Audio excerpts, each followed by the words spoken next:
Mən Məmmədov Vilayət Mövsümoğlu 1956-cı ildə Qazax rayon Naxçıvan kənddən anadan olmuşam. Hal-hazırda pensiyasıyam. Mənim müraciətim Azərbaycan Respublikasının prezidenti möhtərəm cənab İlham Əliyevədir.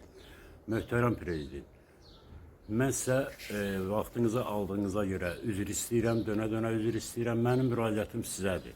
Belə ki, Agrikola şirkətinin prezidenti Xaliq Məmmədov 2024-cü ildə məndən sui-istifadə edərək, əvvəldən tanıdığım, məndən sui-istifadə edərək mənə məxsus 625 kisə pioner qarğıdalı toxumunu aldı, mal mübadiləsi şərti ilə.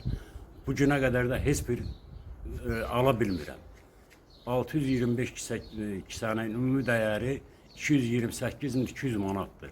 Xaliq Məmmədov mənə vəzifəli şəxslərin adlarını çəkərək, istifadə edərək onlardan hədə-qorxu gəlir, məni ölümlə hədələyir, cürbəcür bəhanələr işlədir. Mən onunla bazara bilmirəm. Çox xahiş edirəm, siz mənə kömək edin, olun. Öz minnətdarlığımı bildirirəm sizə.